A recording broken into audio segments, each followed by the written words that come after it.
Welcome back to the channel, ladies and gentlemen. Here we've seen this one before. So this is that massive Coober Pedy, fully zoomed in. It actually doesn't even fit on the camera, which is pretty insane. Now this side we've already rubbed up, and all I'm doing is rubbing it up so that Kev can have a look at this and then he can cut it into the stones that he wants. You can see this side is absolutely beautiful, a lot of red.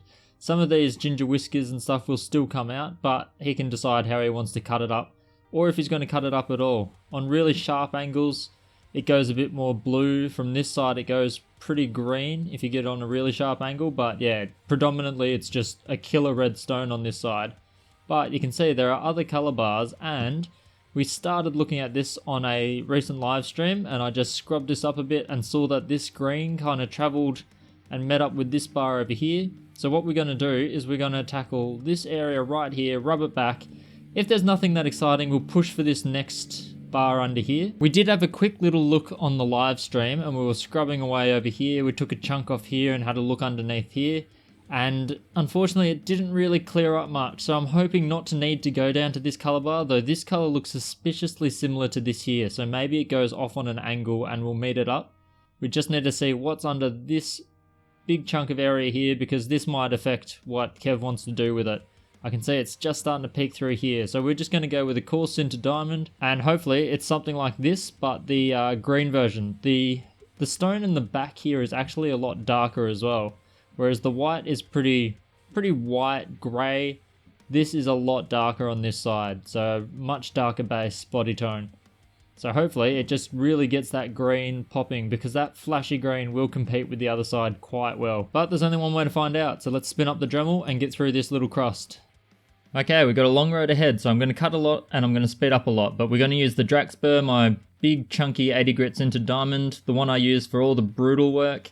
And here we're just going to work away from the color bar. We don't want to hit the color bar because we are using a sintered diamond, but we want to work away from it because at least it gives us something to track and keep an eye on. I did trench the other side, but for this one we're just gonna try to be a little bit more delicate, just in case we've got ourselves some really good color here.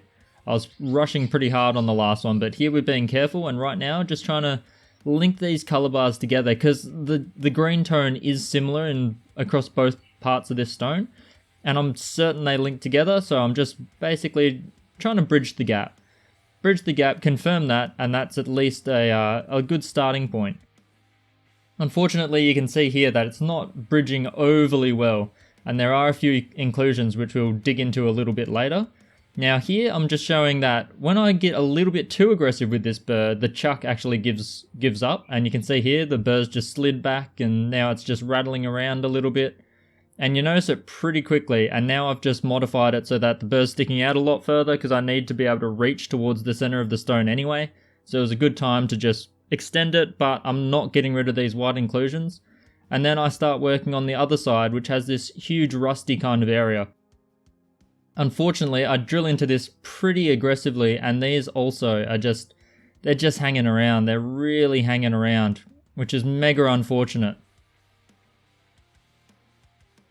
Rightio, ladies and gentlemen, we are going to have to call it quits on this one. So I've scraped back a lot of this top surface. I looked around this edge again just to see if it cleared up any more, or if that bar kind of bled into this one underneath. And this didn't clear up, and it also didn't bleed all the way in all that well. Where there is color, it's really flashy, really cool, but there are some really big issues. Most importantly, these really white patches of what is kind of like sand, but maybe it's calcium deposits. It doesn't seem to act a lot like sand, and there's a lot of iron just inclusions everywhere where you hit it and you just see that plume of just rust colored dirt coming out. So unfortunately, this is definitely not the side. Even though it had this glimpse of color, there's no way. Some of these go pretty deep. I've drilled pretty hard into a lot of these little pockets, and it's a little unfortunate. So definitely Kev's going to be working on this side, and he can stencil in quite a few stones. I've already had a little bit of a map out, and I've seen 5 really good areas that he can cut and clean up a little bit more, because there's still a few little ginger whiskers and stuff here and there that can be removed. But yeah, unfortunately this side is not going to be equally as bright or clean. It's just, I mean, it probably is equally as bright. That's maxing out the scales on brightness, but there's a lot of spots that are It's really hard to cut small, tiny stones out of it.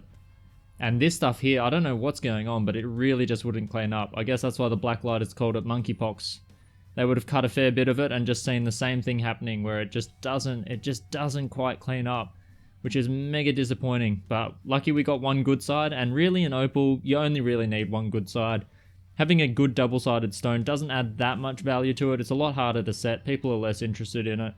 But I think if you're a good jeweler, you should be able to set a nice double-sided stone with a good bezel fitting, a good bezel setting. I'm too used to work where I'm doing a whole heap of stuff with gas fittings. But yeah, that is that. And I will just give a quick shout out to my own little burr that I used just then. So instead of using my normal sintered diamond, these little guys here, and going with one of those 80 grits, I went with the Fat Boy. So this is the Fat Boy. Drax, my favorite burr. And he, even just doing this stone, the amount of stuff that this guy has put up with, I would say it's cut over 100 Boulder Opal, probably easily over 100 Coober Pedy as well, a few dozen Lightning Ridge and a few dozen Andamuka and Mintabees. And look at him, he's still huge. He's a little bit misshapen in the guts, I will admit that. But he has been put through a lot of torment.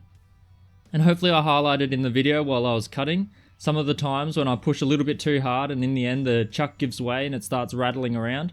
This guy puts up with all of that and more. So I think there has been a bit of interest, so I might try to source the manufacturer that I get the Sintered Diamond Burr kit from. They also do these ones, which is why I've got a set, just as a bit of a trial. And I haven't thought about really stocking them, but I think I might in the near future. So I might restock and stock some of these as well. Because for people that are doing a lot of carving and removing a lot of really rough material, it's just, you can't go without it. And then it's a huge saver on these other smaller burrs that are better for more precise work or just for smaller stones. Less rough and a lot more intricate. Definitely much more useful for the average person. But some people really could do with a couple of these big boys because they put up with a lot of pain and a lot of punishment, though it does take probably years of grinding these hard up against the Mintabee to actually wear them out as well. So not many will be interested, so I won't stock heaps of them, but I think I will get these in the store. Enough people have asked, and I find that I use them a lot anyway, so they must be worthwhile having. Anyway, I'm going to get on to that massive chunk of Mintabee I showed off the other day. So yeah, see you in the next one, guys.